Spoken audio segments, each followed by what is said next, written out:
Hey there, welcome back to High Infidelity, the best channel for cheating stories. Like and subscribe to channel for more spicy stories.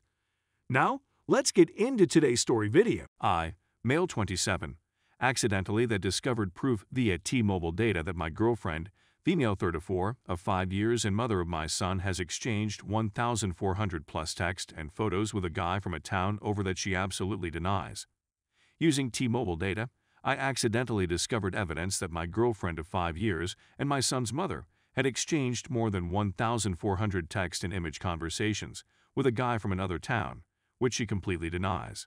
I'm writing in part to express my dissatisfaction and in part to seek advice. I'm still reeling from the incident, and my thoughts are racing through my head with what if scenarios that seem to be getting worse as time goes on, taking my attention away from everything else I should be doing. I recently discovered over 1,400 texts, photographs, and phone conversations that were exchanged between her girlfriend's phone and a guy's phone from the next town over, all going back a little more than a month. My T-Mobile account shows the kind of message, the number and the date, but not the actual words or images that were included in the communication. I'm not sure how long this has been going on since she was on a different phone plan before to this incident. When I confronted her about it, she said she had no recollection of this phone number or any conversations with this individual.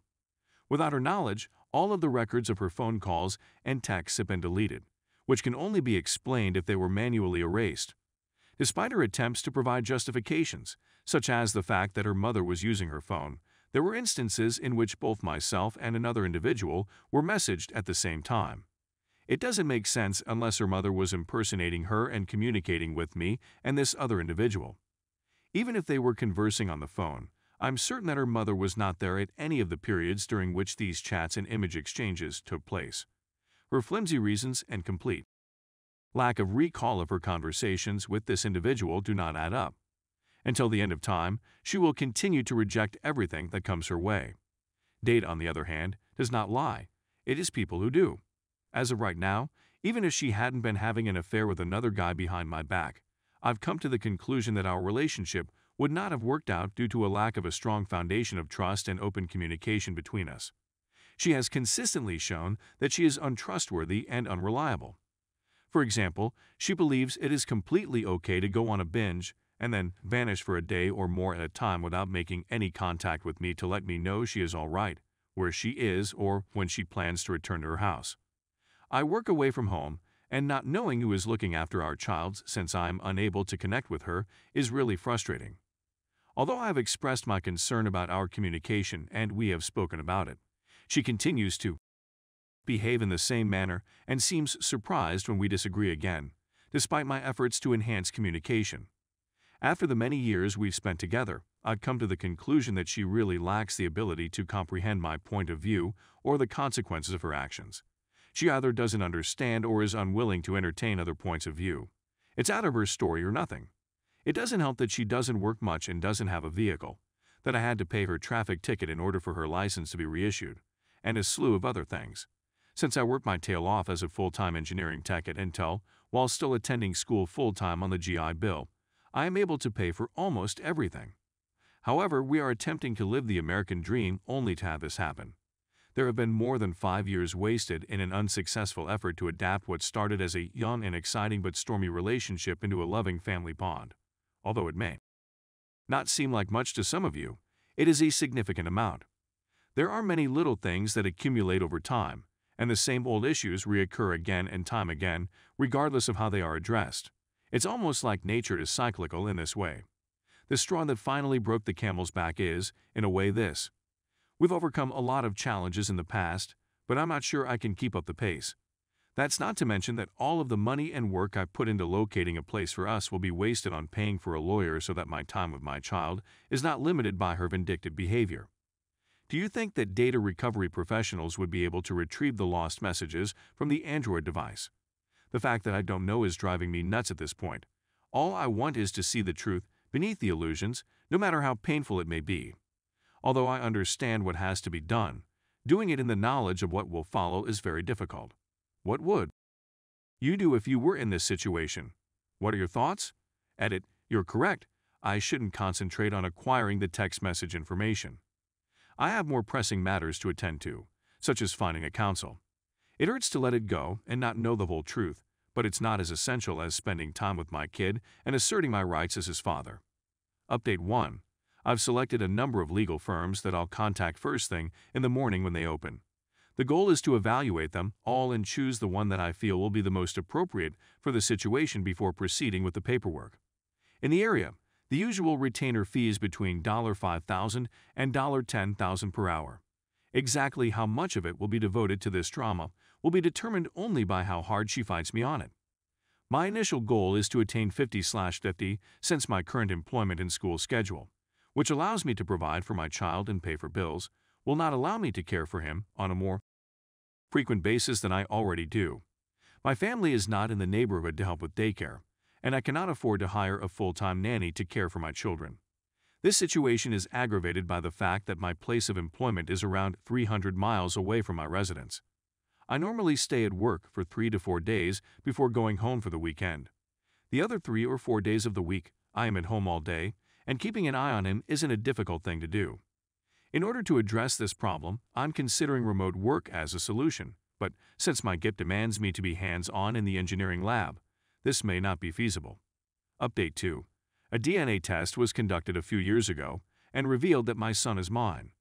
In the unfortunate event that we are unable to resolve this issue via mediation before going to court, I have been informed that, since the DNA testing was not completed in accordance with a court order, it will be necessary for it to be done again. Because it is fairly priced and provides results in a short period of time, it is not a major concern.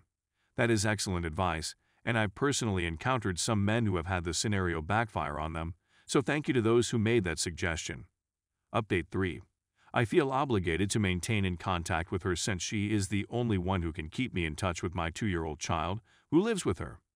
Communication between parents is essential for our child's well-being and will be seen favorably in court if we are unable to achieve an agreement via mediation. I merely make sure that my words are neutral in tone and to the point, and that I avoid baited phrases and other such tactics. As a result, I was able to watch a couple videos of my son running about and being his gorgeous self, which is usual practice for my wife to send me when I'm away on work. That was just fantastic. Story 2. My cheating ex called me 2 years later. My 31 male, ex-girlfriend, 29 female, found me and wanted to hang out, but when she crushed my heart, I basically ignored her. Backstory, let's name her Casey, and we met in college in 2015.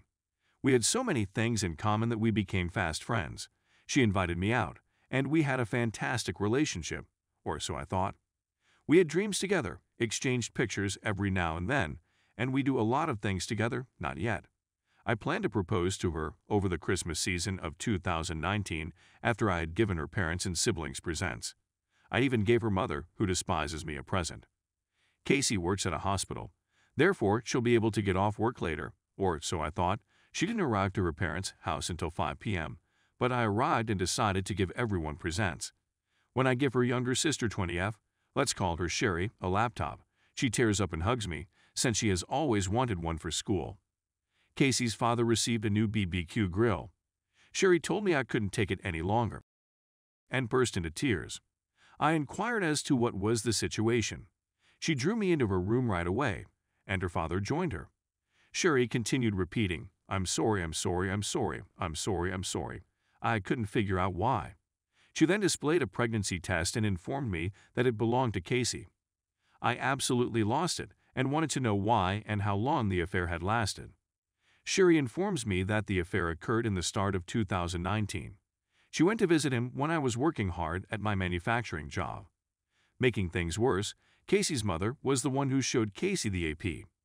Casey apparently discovered she was pregnant in November and asked Sherry not to tell anybody when Sherry discovered the test. My life came crumbling down when she told me everything, and I chose to leave. But before I went, I expressed my gratitude to Sherry and her father, let's call him Max. Max apologized and said he would understand if I left. We shook hands and I thanked him. I simply stared at Casey's mother and drove away from my ex's home without looking back. Max and Sherry were enraged with Casey's mother, let's call her Jane. Around 7 p.m. on Christmas Eve, I told my family of what had occurred, and they all consoled me. At 11 p.m., my phone started ringing with phone calls and text messages From my ex suggesting she could explain, I didn't respond. I changed my phone number, canceled my social media accounts, and changed my email address. I didn't want to see her face as much as I wanted closure. Fast forward to the middle of 2020, when one of my pals told me that the AP who got Casey pregnant fled after learning he was the father, Karma, and they're on the lookout for him. I just said, who cares? Last month, I received a call from a number I had never seen before. I responded and it was my ex. My ex implored me to encourage her into giving her a shot at my favorite restaurant. Why should I reasoned, after what you had done.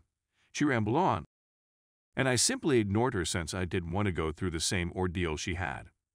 Casey started gaslighting me, her friends, and her mother called me a coward for not seeing her again. I told Jane, how could you say that after what you've done? She rambled on, so I simply hung up and blocked Jane's and my ex's phone numbers. When I told her friends what had occurred, they left me alone.